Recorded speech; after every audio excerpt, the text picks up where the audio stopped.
મિત્રો આજે છે 11મી એપ્રિલ અને 11મી એપ્રિલ એટલે રાષ્ટ્રીય માતૃત્વ દિવસ. કસ્તુરબાનો આજે જન્મદિવસ છે અને કસ્તુરબા ગાંધીજીના ધર્મપત્ની હતા. મિત્રો કસ્તુરબાનો જન્મ પણ પોરબંદરની અંદર થયેલો હતો 11મી એપ્રિલ 1869ની અંદર. 13 વર્ષના ગાંધીજીને 13.5 વર્ષના કસ્તુરબાના લગ્ન થયા. એટલે ગાંધીજી કરતા કસ્તુરબા 6 મહિના મોટા હતા. કસ્તુરબાના પિતા એટલે ગોકુળદાસ અને માતાનું નામ હતું વ્રજકુમારી. મિત્રો ગાંધીજી અને કસ્તુરબાને 4 પુત્રો હતા: હરિલાલ, મણિલાલ, રામદાસ અને દેવદાસ. મિત્રો ગાંધીજીની સાથે સાથે દરેક સત્યાગ્રહની અંદર વ્યવસ્થિત રીતે મહિલાઓની આગેવાની લેનાર વ્યક્તિ એટલે કસ્તુરબા.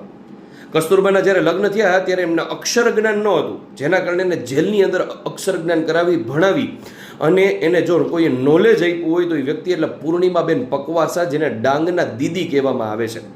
અને એ પૂર્ણિમાબેન પકવાસાનો જન્મ પણ સુરેન્દ્રનગરની અંદર થયેલો છે, પણ એ ડાંગની અંદર કાર્ય કરતા હતા. ગાંધીજીએ કોને એકમાત્ર વ્યક્તિને હથિયાર રાખવા માટેની છૂટ આપેલી હતી તો એ પૂર્ણિમાબેન પકવાસા. 2003થી આ રાષ્ટ્રીય માતૃત્વ દિવસ તરીકે ઉજવવાની શરૂઆત થયેલી છે. મિત્રો કસ્તુરબાનું મૃત્યુ પૂનાના આગા ખાન મહેલ, જે હાલમાં જેલ છે, એની અંદર કેદ કરેલા હતા ત્યારે 1944ની અંદર થઈ ગયું. મિત્રો તો આ પણ યાદ રાખવાનું રહેશે. Thank you so much.